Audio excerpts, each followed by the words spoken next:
Donc après la mer et la plage, moi je vais vous ramener dans la terre, dans le massif des morts, et plus que dans le massif, sous terre, à la recherche de racines de bruyère.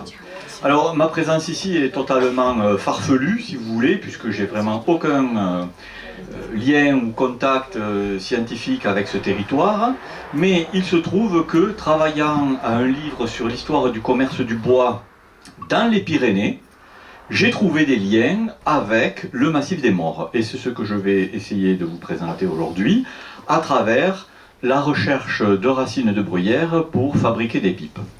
Donc on est bien entre Pyrénées et Jura. Quelle est la place de ce département, bon, quand je dis département, c'est le massif des morts, dans cette histoire de la production de ces objets que sont les pipes en racines de bruyère. Toute l'histoire va se passer sur la seconde moitié du 19e siècle, peut-être qu'on débordera sur le début du 20e. Voilà. Donc, en guise d'introduction, je vais rappeler quelques petites choses qui sont des lieux communs, mais des lieux communs tellement peu renseignés que finalement, je vous propose ce titre, des évidences ni évidentes ni partagées, ce qui paraît contradictoire. Alors, des pipes, en France, on en fabrique on en fabriquait jusqu'à récemment, dans 3 pôles. D'une part, Cogolin, vous êtes bien placé pour le savoir, avec une fabrique qui reste aujourd'hui, une fabrique artisanale. Je reviendrai sur ça, bien évidemment. À Saint-Claude, dans le Jura. Voilà. Et puis, un 3e pôle qui a arrêté sa production assez récemment, à Bussan, dans les Vosges, mais là on est sur des pipes en bois, mais surtout en merisier. Donc cette production a cessé. Par chance, des archives de ces entreprises, des toutes dernières entreprises, ont pu être récupérées, et peut-être qu'un jour un historien travaillera sur cette documentation.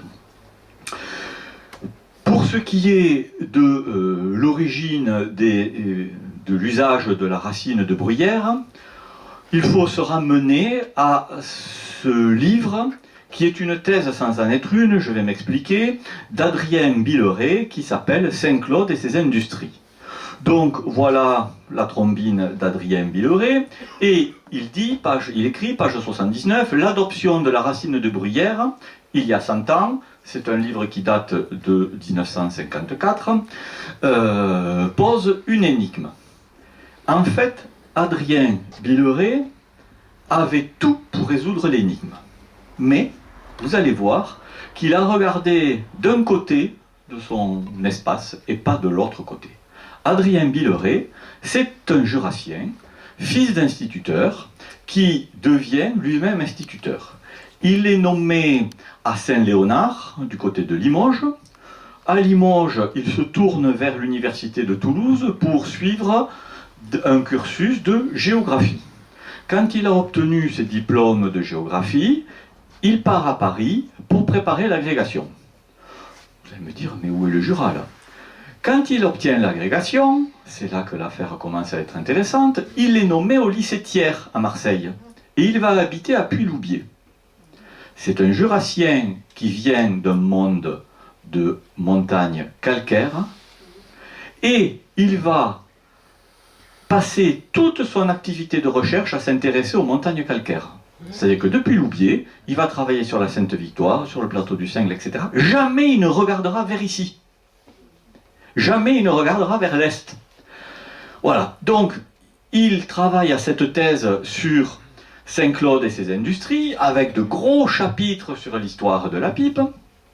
Il est confronté au mystère de l'invention de l'usage de la racine de bruyère, et sa femme, dans un témoignage, raconte qu'il se tue au travail entre son métier d'enseignant en prépa au lycée Thiers et sa thèse, et il meurt à 50 ans, d'épuisement, peut-être arrêt cardiaque ou autre, je ne sais pas, ça sa femme ne le dit pas.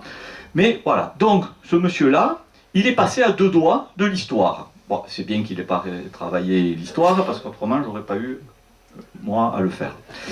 Voilà. Alors, Autre personne qui passe un peu à côté de l'histoire, mais lui c'est un contemporain, c'est Henrik Sager, professeur d'histoire rurale à l'université de Gérone, donc en Catalogne Sud, qui vient de publier très récemment, c'est dans le tout dernier bulletin de l'association d'histoire rurale de l'université de Gérone, qui vient de publier cet article, Le bois qui ne brûle pas, note sur la manufacture de pipes de bruyère dans les comarques, on pourrait dire les communautés de communes, quoi, des environs de Gérone. Voilà. Et lui aussi, il ne voit pas du tout comment on en est arrivé à utiliser de la racine de bruyère.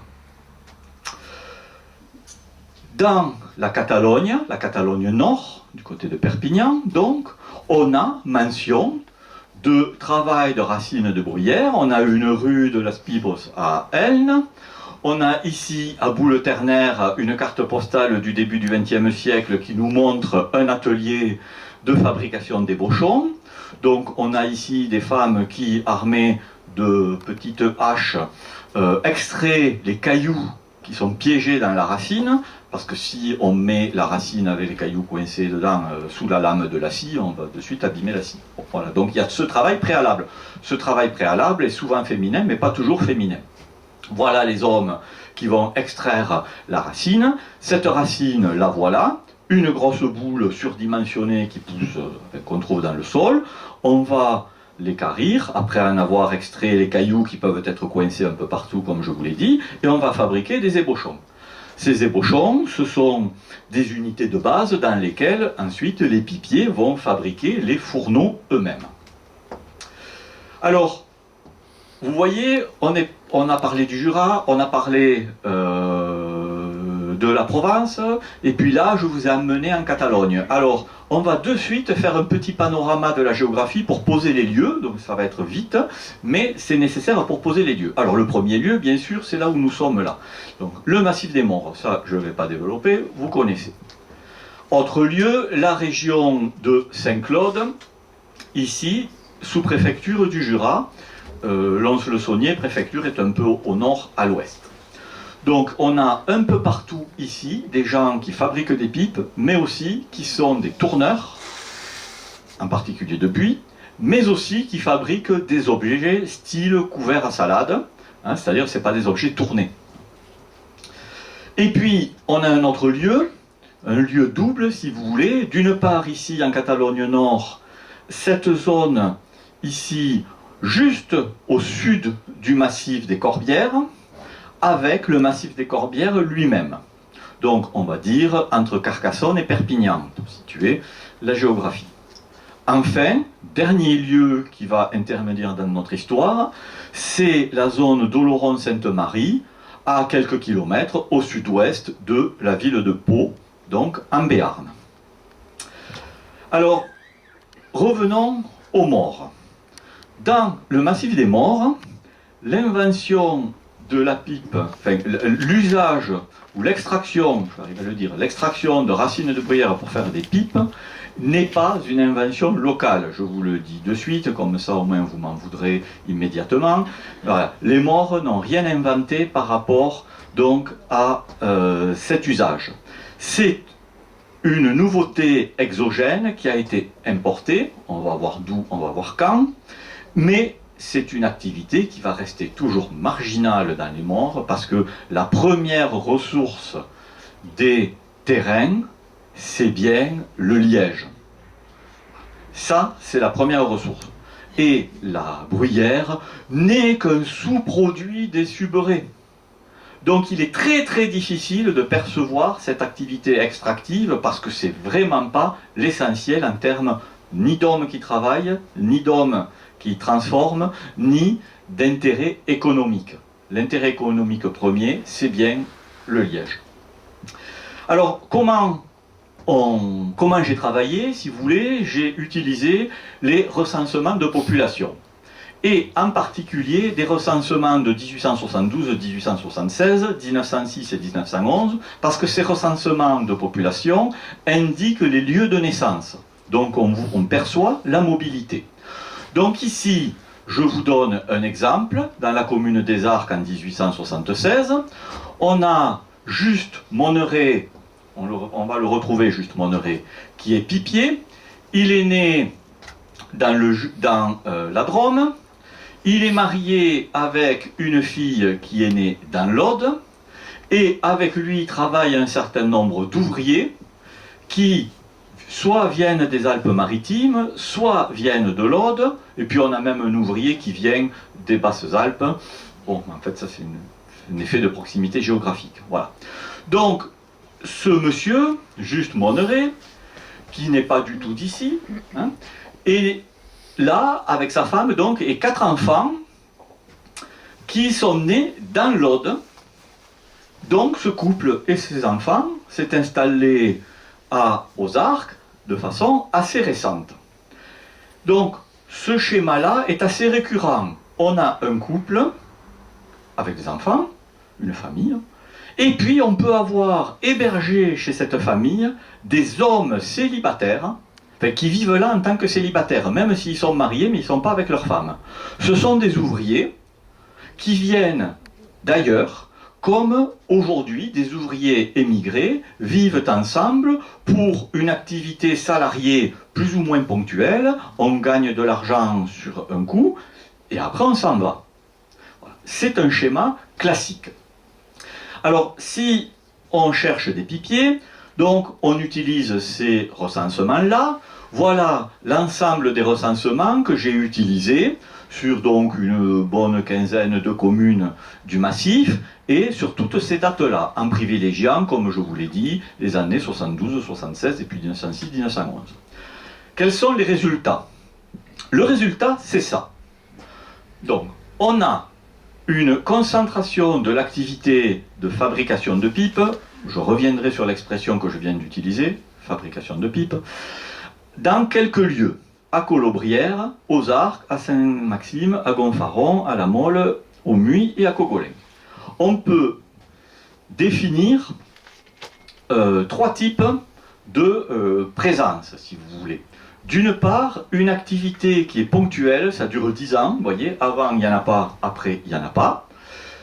C'est précoce ou c'est tardif, mais on a 2 communes, Le Muy et Cogolin, pour lesquelles cette présence est plus ou moins longue. Alors P, bien sûr, je ne l'ai pas dit, excusez-moi, mais c'était évident, c'est pipier, et T, c'est tourneur.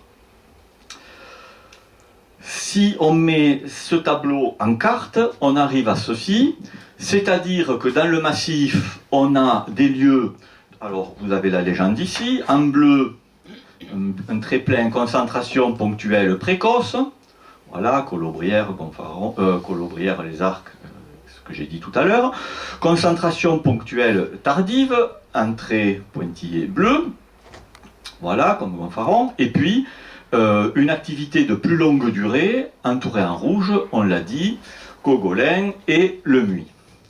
Il y a un autre lieu, c'est l'île du Levant, ici, que l'on va retrouver dans l'histoire. Deuxième observation sur ce tableau, c'est qu'il n'y a pas de continuité ou de transition entre la tournerie et la piperie. Donc ici, par exemple, on a des tourneurs, puis des tourneurs et des pipiers, mais avant il n'y avait rien, après il n'y avait rien. Ici, vous voyez, on a 2 dates à Colobrières où on a des pipiers, mais on n'a pas de tourneurs. Ici, vous voyez, à La Mole, une présence très ponctuelle. Au Muy, une présence de pipiers sans tourneur. Ici, on a à la fois des tourneurs et des pipiers. Donc on n'a pas d'articulation logique entre ces 2 activités. Alors j'ai regardé bien sûr ce qu'il en était à Éguines, où on a un pôle de tournerie qui est bien connu, tournerie du Buis, avec la thèse de Marie Vallée. Donc cette thèse, elle est très intéressante, elle a le défaut, pour moi historien, d'être une thèse d'ethnologie, c'est-à-dire d'être très flottante en termes de chronologie historique. Voilà, donc vous savez que cette activité a été mise en musée, on a un musée de la tournerie, voilà, à Éguines. Troisième observation que l'on peut faire sur ces données, c'est que quand même, quand on cherche qui sont ces gens, qui sont ces pipiers, ben, on a vraiment beaucoup d'étrangers. Et on a d'autant plus d'étrangers que l'on est tôt sur la période. Alors, sur l'ensemble des données, dans le Var, on a 17 personnes natives du Var, ce sont souvent des ouvriers, ou alors, un peu plus tard dans la période, des enfants de gens nés d'ailleurs, venus d'ailleurs, mais qui sont nés dans le Var, donc ils sont comptés là, ils sont nés dans le Var. Et puis, il faut bien remarquer la présence de gens venant de l'Aude et des Pyrénées-Orientales, et la présence de gens venant du Jura. Et puis, bien sûr, on a toujours quelques ouvriers venant d'ailleurs, qui sont, eux, des gens qui travaillent à la base, c'est-à-dire à faire l'extraction, à faire le sciage pour débiter des ébauchons. Vous allez voir, dans la suite de l'histoire, que c'est vraiment l'Aude et les Pyrénées-Orientales qui apportent la technique de fabrication des pipes et la technique avec les hommes. Donc il va falloir ouvrir notre objet pour essayer de comprendre d'où vient ce que je vous raconte là. Et il faut partir de ce que je considère dans l'état actuel de mes recherches, donc je suis prudent dans l'état actuel de mes recherches, comme étant le début de l'histoire, c'est l'exportation de buis des Pyrénées vers le Jura. On a mention de mobilité de Jurassiens à la recherche de buis pyrénéens. Alors si on prend ici par exemple la vallée de l'Aude, avec une petite ville qui s'appelle Quillan, on va se mettre ici dans ce petit village de Belviane, et on va y trouver un ancien bâtiment industriel de métallurgie. On a là un système de forge et de laminoir qui arrête son activité aux alentours de 1850. Ce bâtiment va être repris, c'est-à-dire le canal, la prise d'eau, le canal, la chute d'eau, etc., c'est-à-dire tout le mécanisme hydraulique va être utilisé par des Jurassiens qui se sont installés là pour travailler du buis. Alors, dans ce laminoir de Belviane, en 1840, on n'a que des travailleurs du fer. En 1851, on n'a que des travailleurs du bois. Une transition extrêmement brutale. Alors, on va regarder qui habite dans un appartement de ce lieu-là, hein, de cet atelier, parce qu'il y a l'atelier proprement dit, et puis il y a le bâtiment d'habitation à côté. Voilà. Donc ici, on va avoir la famille de Marcel Raffanel, qui est le patron. Vous allez voir d'où vient ce bonhomme-là. Et puis, on a des hommes seuls, dont j'ai suivi l'histoire pour 3 d'entre eux, Jean-Pierre Lançon, Xavier Hugon et les frères Monneret. Si vous avez bonne mémoire, tout à l'heure, il s'appelait juste Monneret, hein, celui qui s'est installé ici. Le voilà, c'est un de ces 3-là. Voilà. Alors, tous viennent du Jura, du village de Jeure, ici, à côté de Saint-Claude, et ils fabriquent des tabatières en buis. Donc, travail du buis, tabatière. La tabatière, bien sûr, c'est pas la pipe. Mais enfin, on est quand même dans un certain contexte culturel. Alors, certains de ces Jurassiens, là, hein, certains de ces Monneret, là, de ces frères, vont rester à côté, dans le Fenouillède, c'est-à-dire en se rapprochant un peu de Perpignan, et ils vont fabriquer des objets en buis, des toupies, des boules à jouer, donc en buis, et ils maintiennent, enfin, ils importent dans le territoire une activité de tournerie. Cette activité de tournerie qui va fonctionner jusqu'un peu après le milieu du XXe siècle. Donc, on a des Jurassiens qui sont mobiles. Cette mobilité des Jurassiens croise la mobilité de Pyrénéens qui recherchent du buis. Parce que dans le Jura, on a épuisé depuis longtemps le buis, les gros buis bien sûr. Donc cet épuisement du buis jurassien fait que les Jurassiens se déplacent. Donc ils viennent en chercher dans les Pyrénées. Mais dans les Pyrénées, on finit aussi par épuiser la ressource. Donc dans les Pyrénées, on va chercher du buis ailleurs. Et ce buis dans les Pyrénées a 2 usages importants traditionnels. D'une part, la fabrication de robinets pour des barriques. Il faut bien penser que le Languedoc devient au XVIIIe siècle le plus grand vignoble du monde. Qui dit vignoble dit vin, qui dit vin dit barrique, qui dit barrique dit robinet. Donc on va avoir un besoin gigantesque de buis pour fabriquer en particulier ces robinets. Mais le Languedoc est aussi un important pôle textile. Qui dit textile dit peignage de la laine. Et on va fabriquer des peignes. Alors là, la question est très délicate.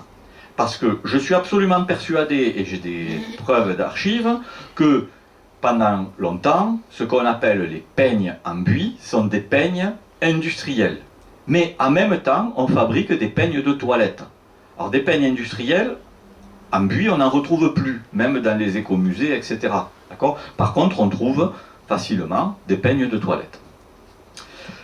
Donc, ces Pyrénéens vont se déplacer de l'est des Pyrénées, de la région de Corbières et du Fenouillède vers Perpignan, Carcassonne-Perpignan, comme je disais. Ils vont se déplacer dans le Béarn pour chercher du buis.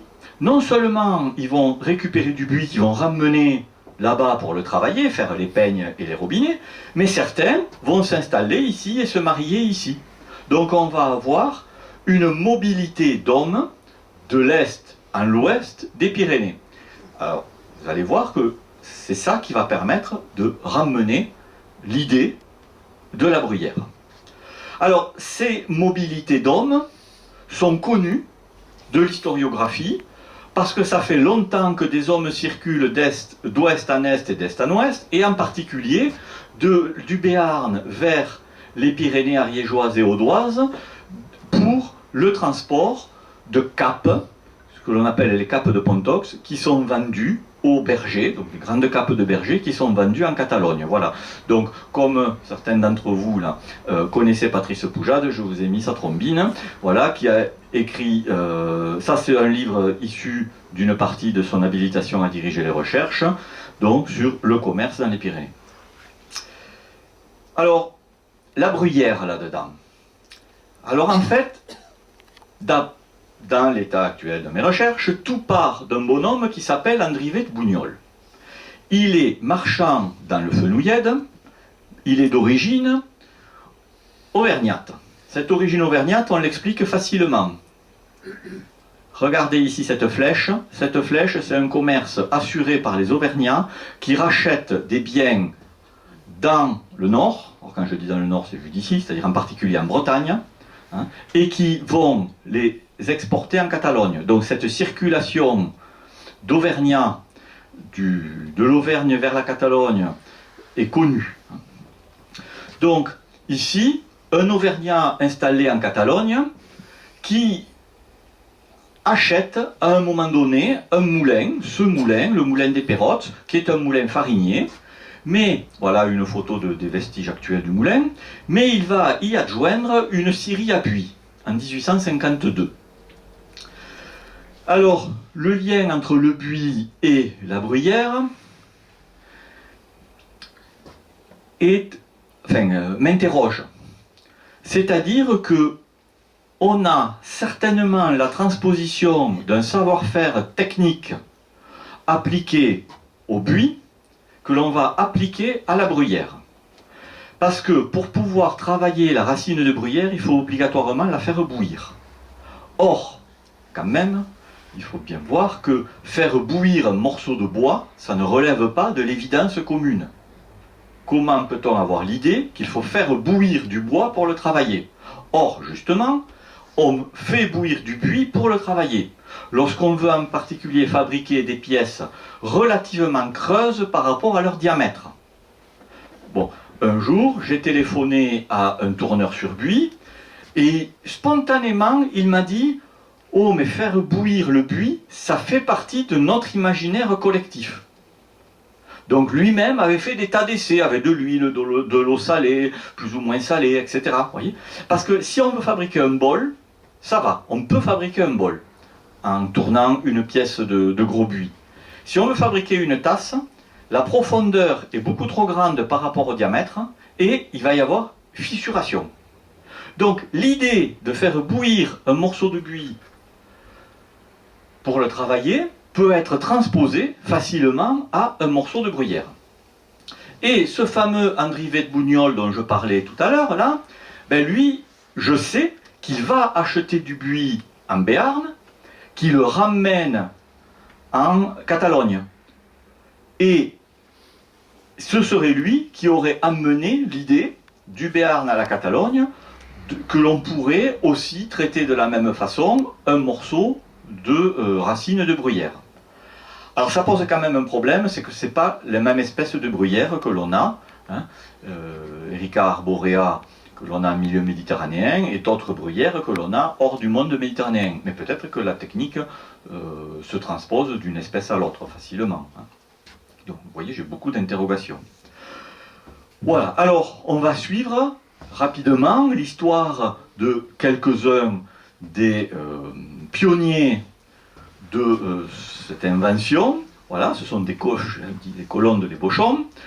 Donc, la bruyère arborescente, je viens de vous le dire, Erica arborea, est une plante de sol siliceux et de climat méditerranéen.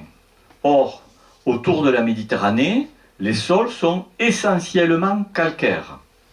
Donc, trouver une plante méditerranéenne sur sol siliceux, ça veut dire aller chercher cette plante en quelques lieux bien localisés. Alors ces lieux bien localisés, quels sont-ils? C'est justement en Catalogne, c'est le massif du Caroux, derrière Béziers, voilà, et puis c'est ici, les Maures, et puis en continuant un peu, dans les Alpes-Maritimes. Donc voilà la bruyère que vous connaissez, et voilà une belle série qui part d'un ébauchon qui est déjà un peu ébauché, ici, vous voyez, et puis on va finir par en faire le fourneau de la pipe.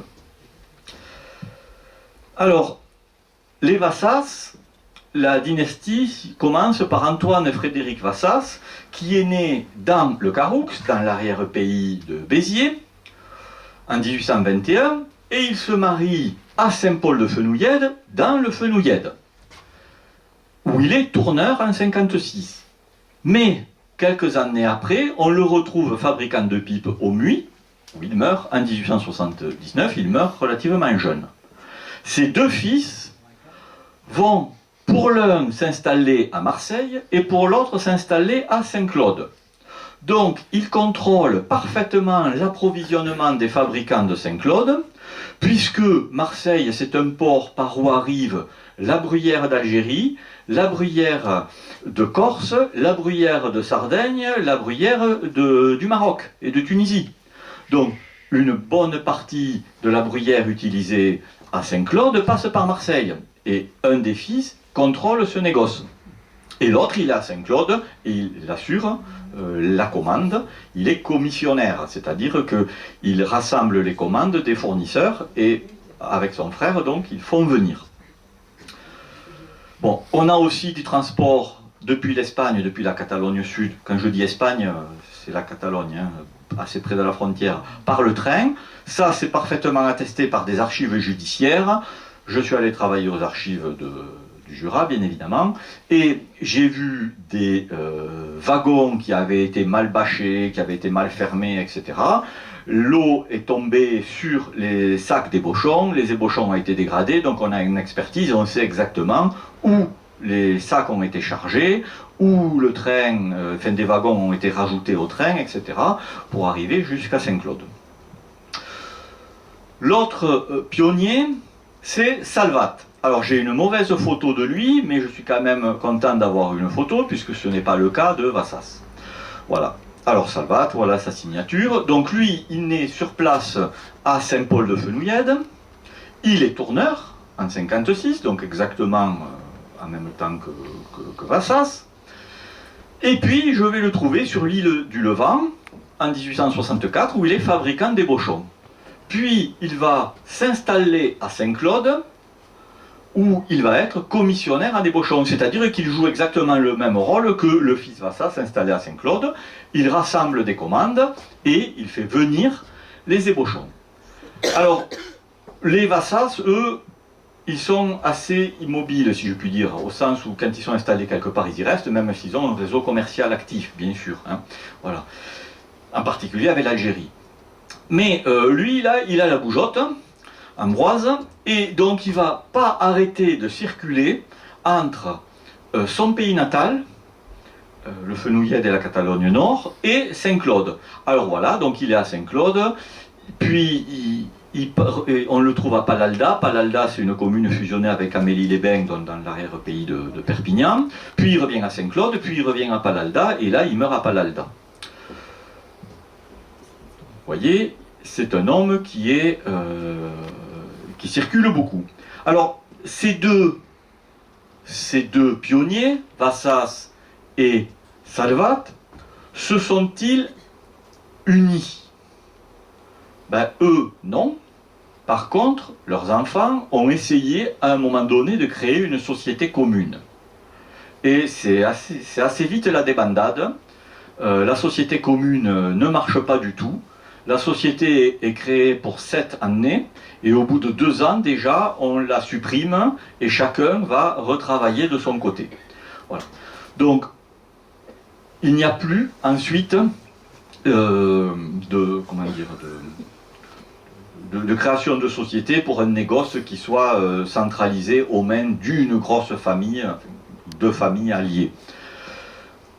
Alors Vassas, lui, la branche saint-claudienne va disparaître, c'est-à-dire qu'aujourd'hui il n'y en a plus. Par contre, il va rester des Vassas à Marseille.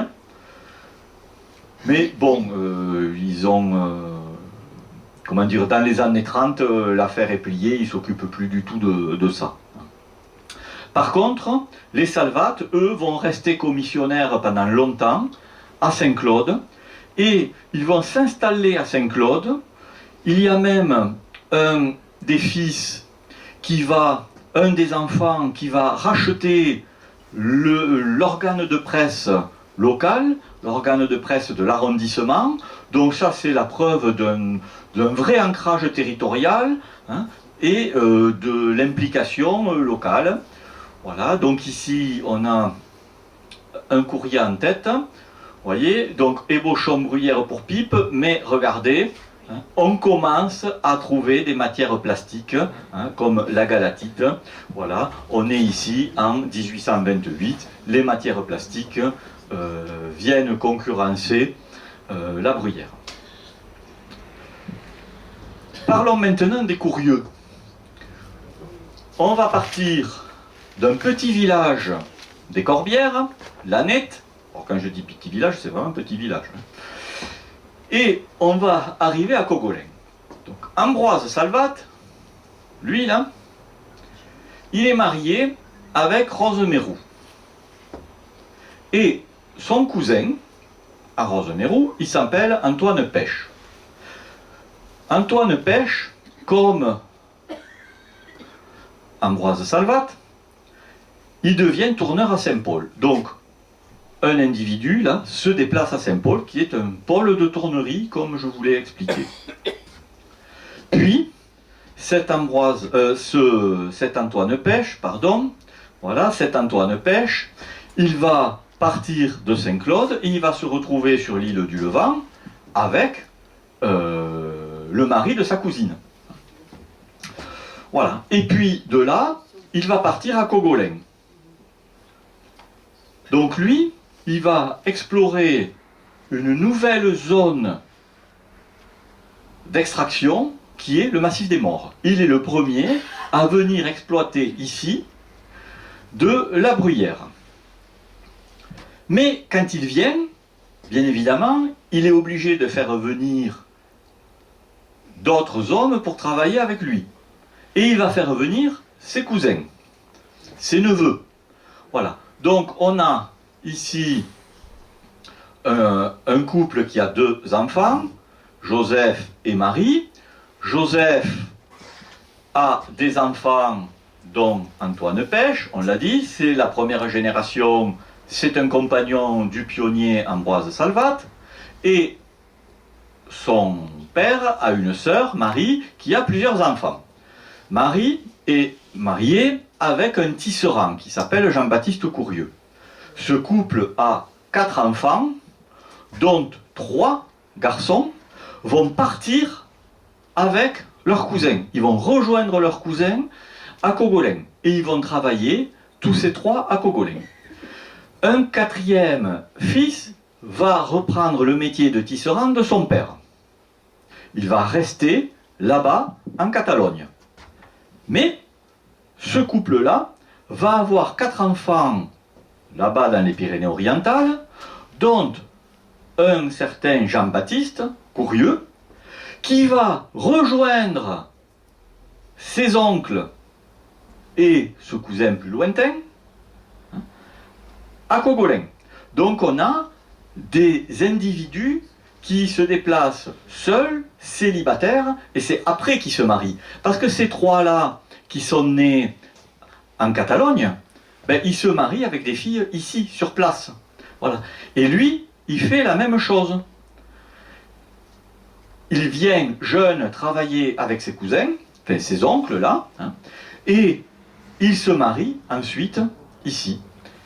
Et lui, c'est la troisième génération, et c'est le fondateur, dans l'état actuel de mes connaissances, de la lignée actuelle des pipiers qui perdurent à Cogolin. Voilà. Donc, on a quelques traces de cette activité. Donc, merci à Romain Julia, directeur des archives du Var, de m'avoir fourni cette documentation. Donc, on a ici des traces iconographiques de cette activité. Voilà ici des hommes qui, à Cogolin, dans l'atelier Courieux, donc certainement dans les années 20 ou les années 30, hein, un peu plus tard, travaillent des ébauchons.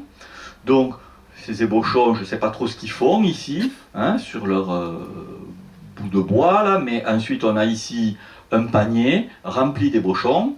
Alors ces ébauchons, il faut les trier selon la qualité du bois. Il faut les trier selon leur taille pour faire des fourneaux de formes et de dimensions différentes. Voilà ici le travail de polissage d'une pipe, toujours pareil chez les Courieux de Cogolin. Voilà ici des pipes bien avancées, puisque le fourneau est connecté avec ici l'embout.